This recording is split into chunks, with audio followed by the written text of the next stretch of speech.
Stop wasting time scrolling through endless clickbait, social media, and emails trying to keep up with the news. Instead, listen to all the news you need in just 10 minutes. Welcome to The Newsworthy. The Newsworthy podcast makes it faster, easier, and more enjoyable to get unbiased news on the go. It helps us navigate the news without feeling overwhelmed. Even when my time is limited. So much detail and information in 10 minutes. Listen now by searching The Newsworthy in your podcast app or go to thenewsworthy.com.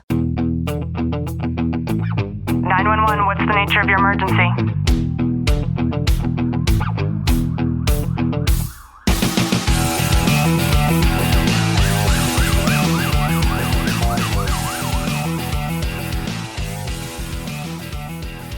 Welcome back to the Tactical Living Podcast. I'm your host, Ashley Welton, joined by Sergeant Welton. Glenn, how are you? I'm good.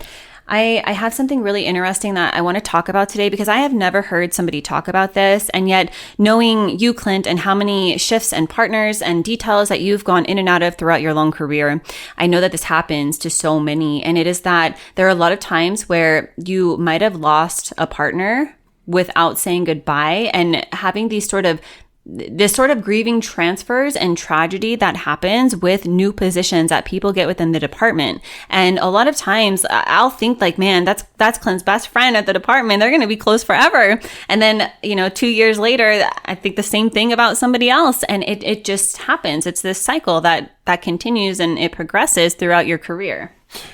Something, it's actually very funny. I just, as you were talking about that, made me think of, I've had a lot of different friends at the department, a lot of different, close relationships and stuff. And it's always funny to see that cycle because, I'm committed to everybody who, when they want to work with me, when they want to be partners with me, like I'm committed to them. I am their friend. I am who they need me to be. And not saying I'm transforming myself to align with who they are, but I am there for them and we're friends. We have that connection. Over time, and because it always comes full circle, is like I had a partner that we worked together with for a long time.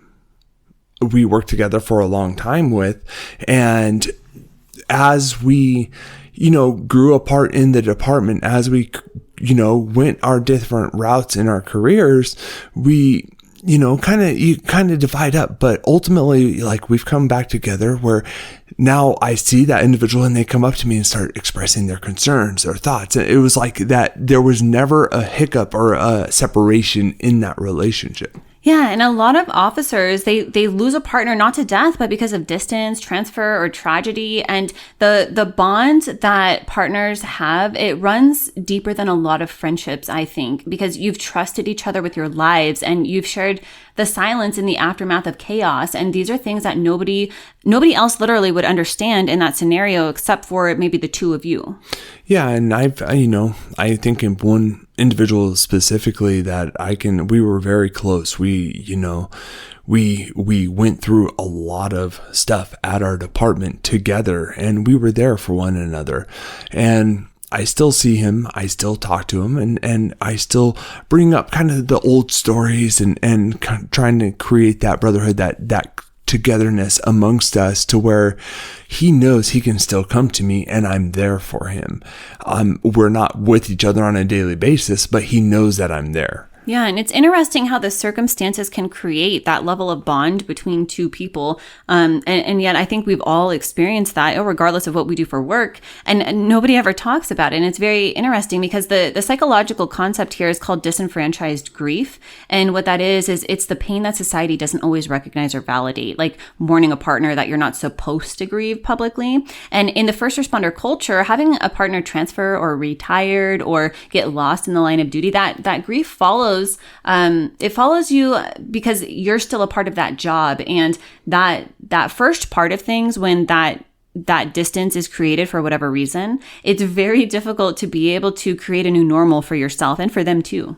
I look at it as in growing up through going to different grades of school, and you're in kindergarten, you have your friends, and the next year you go into first grade, your best friend moves to a different school, goes to a different class, and you start seeing this progressively happen as you get older and older until you're in high school, of course. Then for the most part, you're together with the same group of people, and you're consistently with those same people.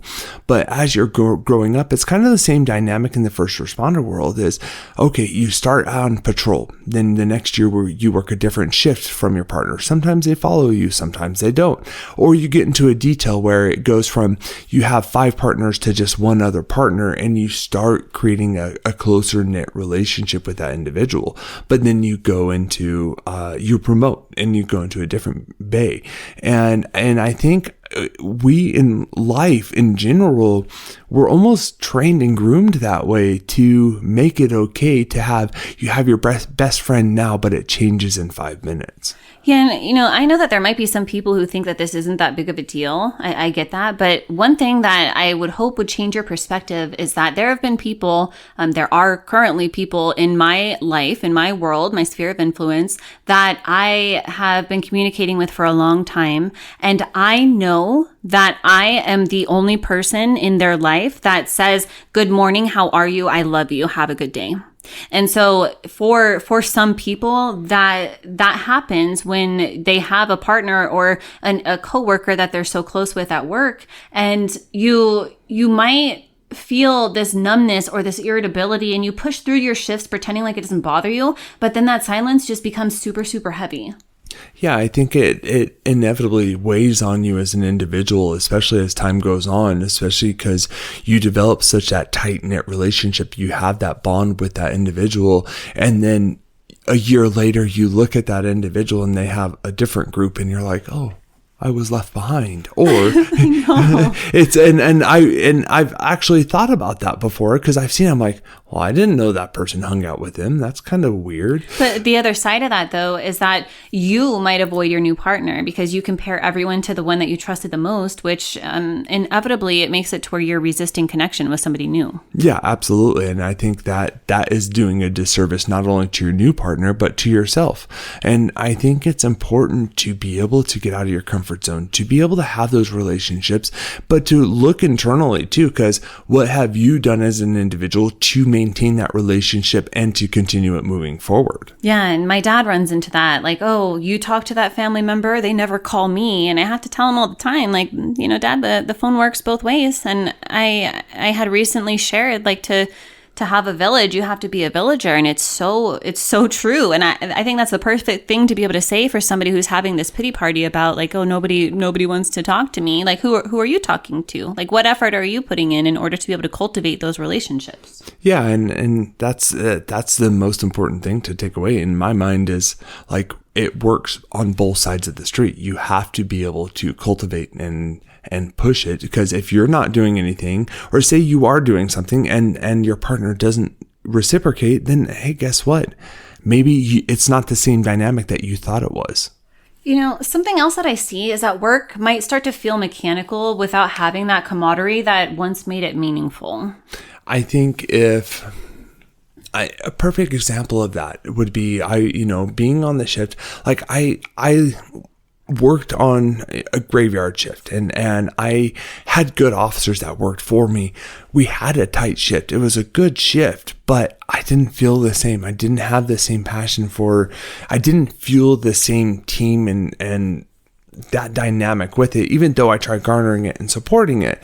Now it's a whole different world. Like, my team, I love them and they love me and we have fun. And I think that's where, because I've known most of them for a long time, and it's able for us to actually get some work done and be together and get out and enjoy time together. Yeah, and I think it's really important to recognize that you miss your partner. It's humanity. You can say it, you can write it, you can share it with someone you trust, you can share it with them. And it's okay to do that. And because it is like a relationship that is breaking apart, and nobody talks about that, but I think that we should, because it's something that we all experience when that person is now missing from a big chunk of our life when we used to have them in most of it.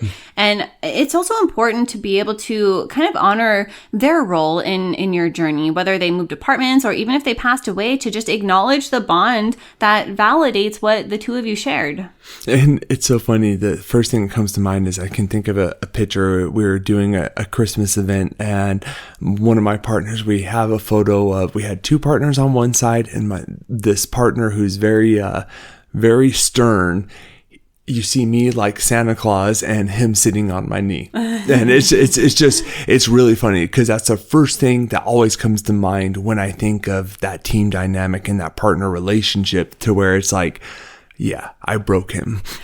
And, now it's time to recognize that the dynamics have shifted, and that means that the dynamics of our relationship have shifted. So how can I stay connected with this person who means still so much to me? And even if it's something like scheduling a text to be sent once a month, just checking on that person, just doing something to be able to keep the relationship alive, but in a new way. Yeah, I think it's important to be able to reach out and just, whether they're at home because they got injured, whether you just don't see them because you're different shifts. You could see them. You're just not riding together every day. I hope you've gotten some value out of today's episode. If you have, do us a favor, drop a review, subscribe down below. And as always, know that I'm sending you a long, tight hug from my home to yours.